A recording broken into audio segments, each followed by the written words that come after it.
My world is built on order.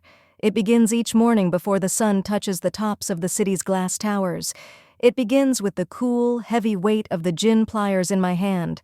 My juniper bonsai is 20 years old. Its trunk is a twisted, gnarled sculpture of perseverance. Its needles are a vibrant, living green. I prune a single, errant branch, a tiny, precise snip. The scent of pine, clean and sharp, fills the quiet air of my apartment. Control, patience, the beauty of a deliberate structure. Next, the tea. A single estate lapsang souchong. The loose leaves are black and wiry. The water must be just off the boil. As it steeps, a smoky, complex aroma rises. It is the scent of focus. I drink it from a simple ceramic cup, gazing out at the waking city. They see chaos down there, a frantic rush of metal and ambition. I see a system, patterns, inputs and outputs, a complex algorithm that can be understood, predicted, and, if necessary, controlled. At Sterling Capital, my office is an extension of my home. Minimalist, clean, quiet. And on the corner of my desk, under a carefully calibrated grow light, sits my bonsai. It is a gift from Alistair Sterling, the firm's late founder, a man who understood, as I do, that the most aggressive growth requires the strongest roots. My creation, my life's work, lives on the servers humming silently in the floor below. I named her Cassandra. Not a whimsical choice.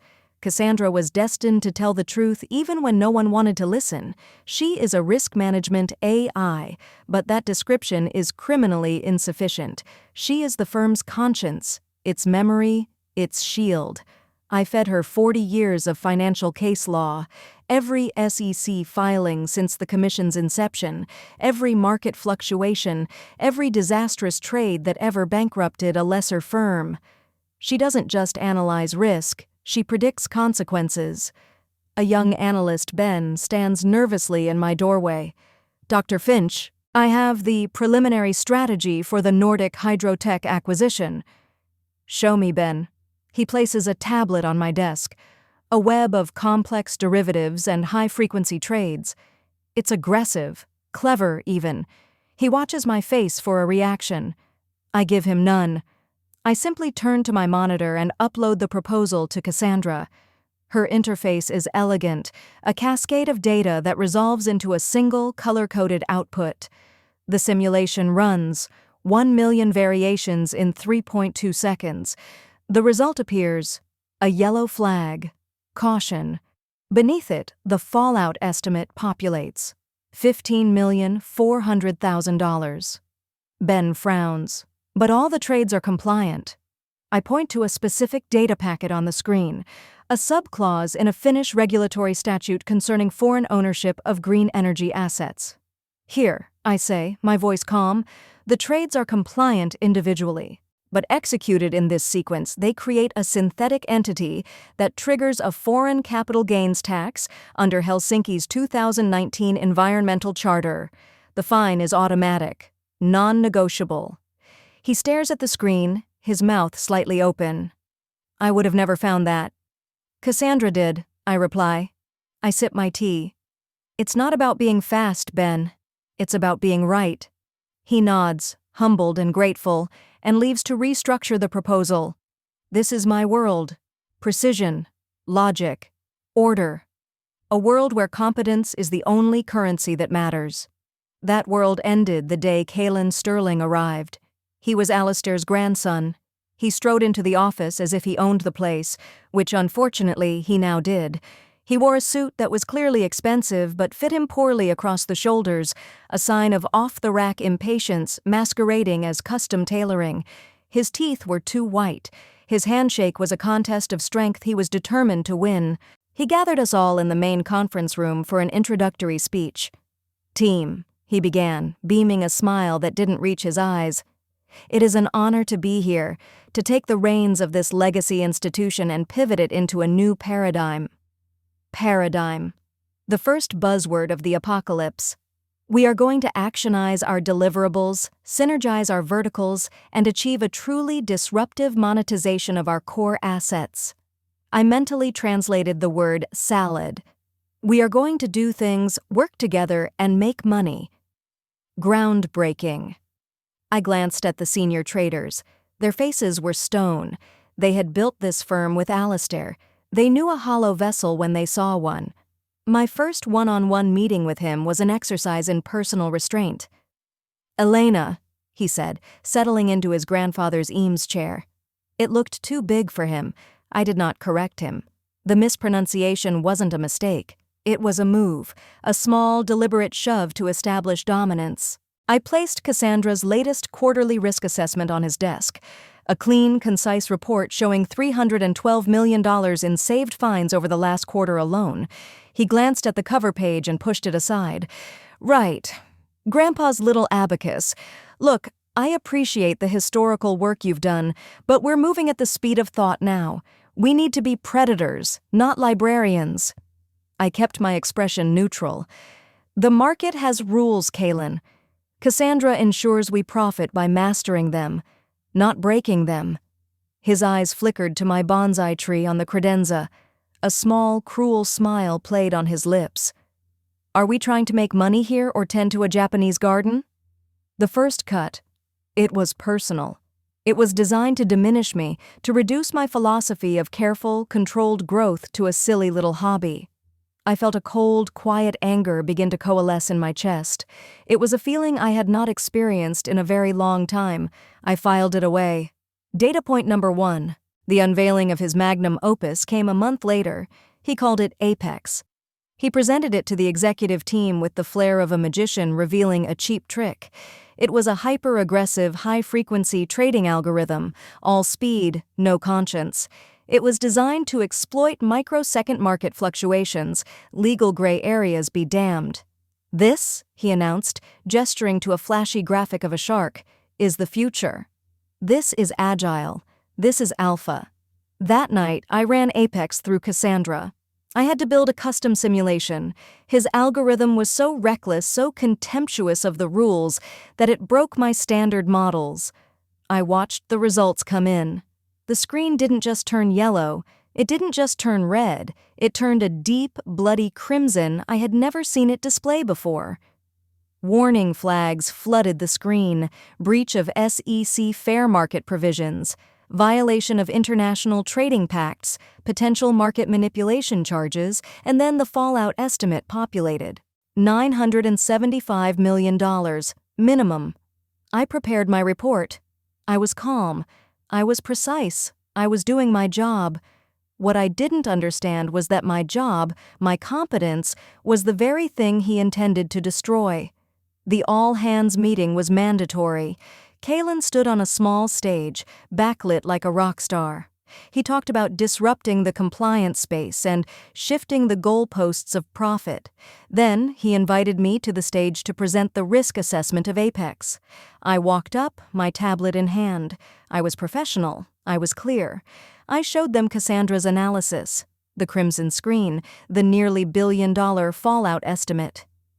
The Apex algorithm in its current state, I concluded, my voice even, represents a systemic threat to the legal and financial solvency of this firm. Silence.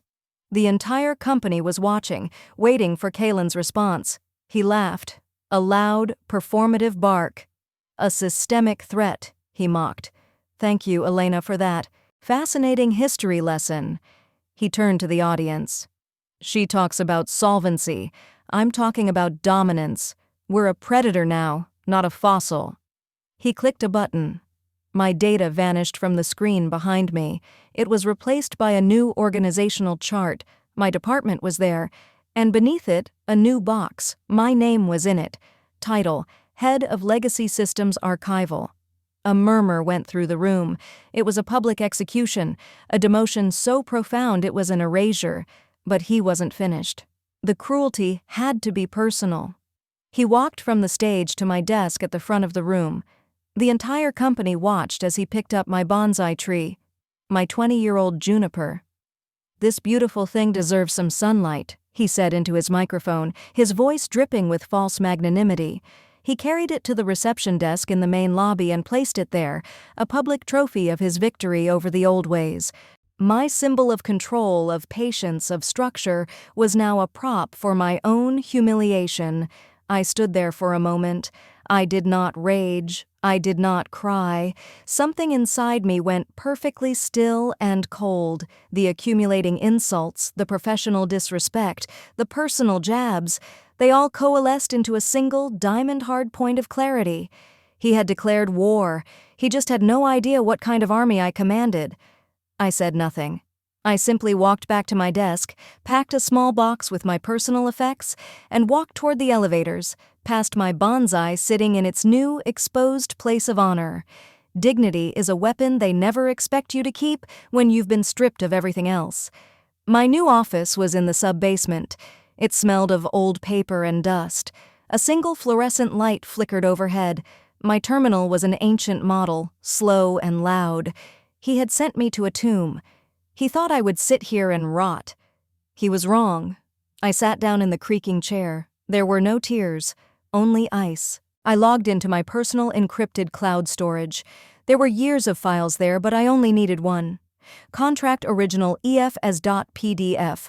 I opened it. A scanned document from 15 years ago. My original employment contract with Sterling Capital. I scrolled down. Page 9. Section C. Article 9. Section C. The Arbiter Protocol. I remembered the night Alistair and I drafted it. The financial world was still reeling from the 2008 crash. We were in his office late, sharing a bottle of scotch. "A captain needs an anchor, Alara," he had said, his voice weary. "And sometimes the captain is a damned fool. I need a kill switch, and I need the only person I trust to have their finger on it." The protocol was simple and absolute. In the event of a management-driven action posing a systemic threat to the firm, my role as head of compliance would elevate to that of an independent arbiter. It gave me the unilateral power to suspend any and all algorithmic trading and freeze the related assets. It was a nuclear option, long forgotten, buried in a filing cabinet, living silently on my secure drive.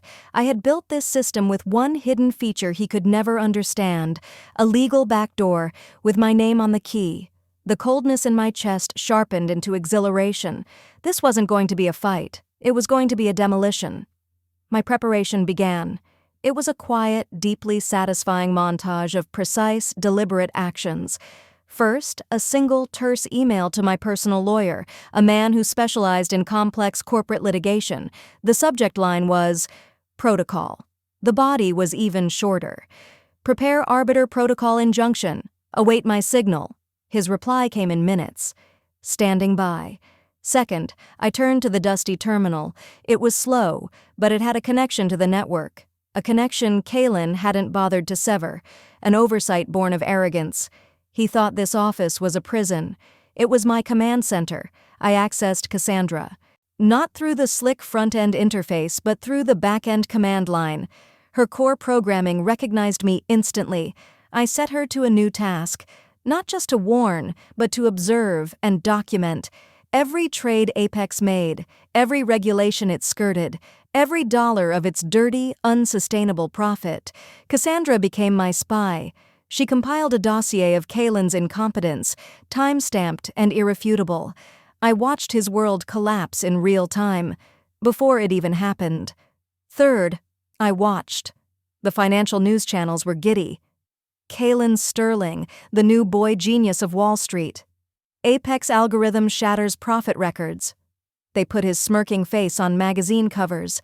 I saved the articles to a folder labeled Evidence. I felt a grim private satisfaction. The higher he flew, the further he would fall. Meanwhile, my creation was fighting back. Cassandra, following her core programming, began to send high-priority alerts. Warning, Regulation FD violation detected. Warning, potential market manipulation in DAX futures. The alerts flooded the executive team's inboxes. Kalin, annoyed by the constant stream of truth, did something predictably stupid. He sent a memo to the IT department.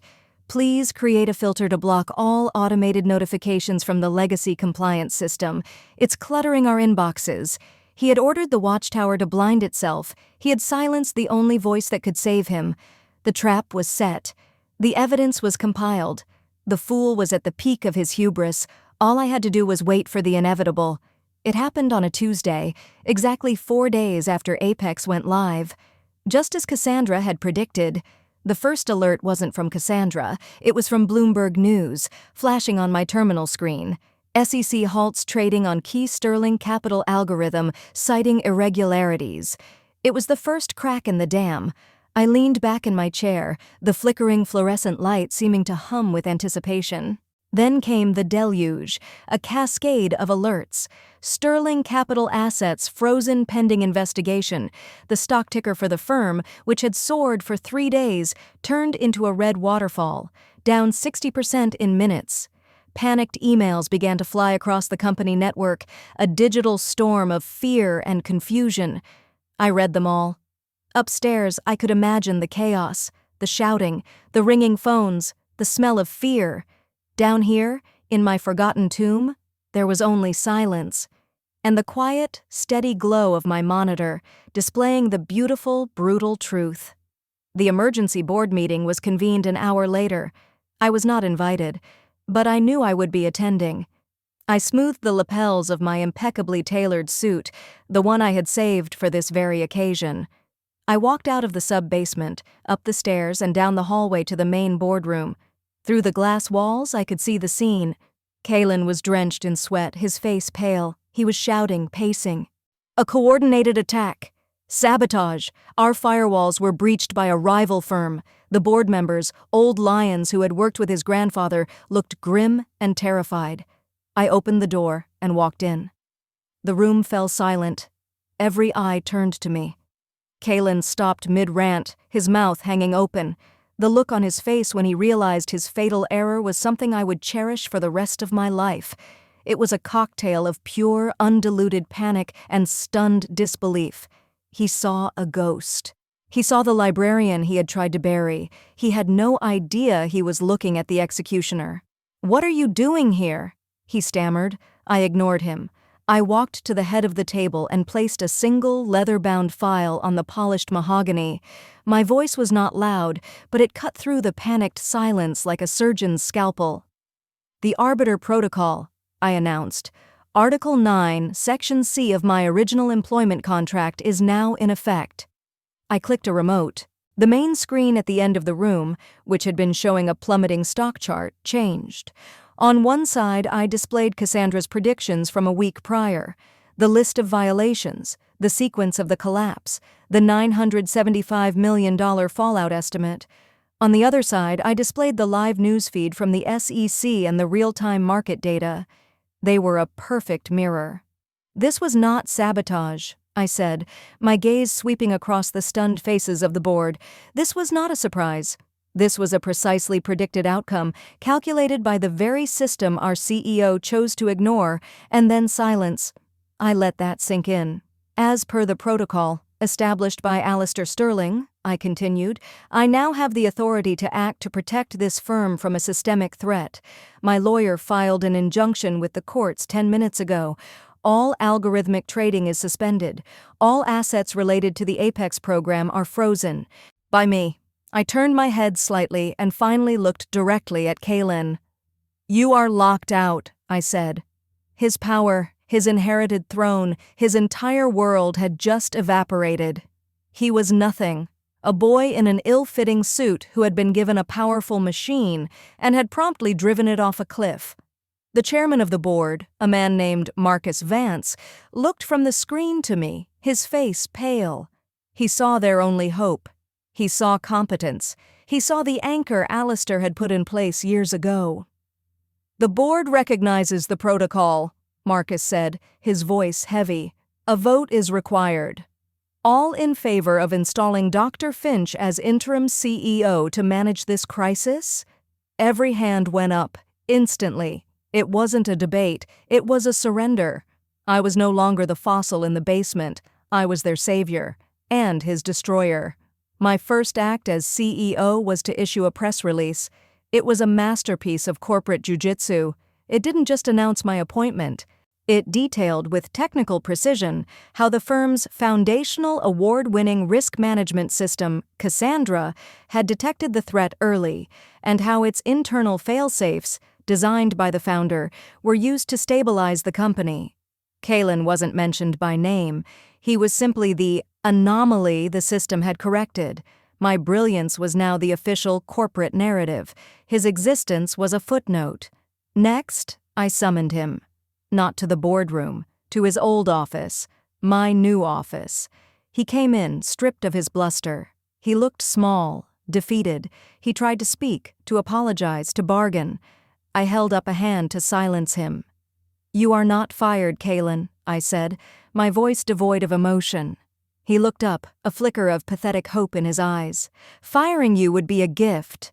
It would allow you to become someone else's problem. Instead, pursuant to the executive malfeasance clause in the company bylaws, you are being held personally liable for a portion of the SEC fines." I slid a document across the vast mahogany desk, a legal assessment of his personal assets, his trust fund, his portfolio, his real estate. "By the time the fines are paid," I continued, "you will have nothing left. Your name in this industry will be radioactive. You will not work on this street again." The last bit of color drained from his face. I had not just taken his job, I had taken his past, his present, and his future. "Security will escort you out," I said, turning my attention to my monitor. He was dismissed. He was let out, not through a private executive exit, but through the main trading floor, the long walk of shame. I watched on the security cameras as hundreds of employees stopped what they were doing to watch him go. The boy king, dethroned. Then, I stood up. I walked out of my office, through the stunned and silent executive suite, and over to the reception desk in the main lobby. The receptionist looked at me with wide, respectful eyes. Without a word, I picked up my bonsai tree, my juniper.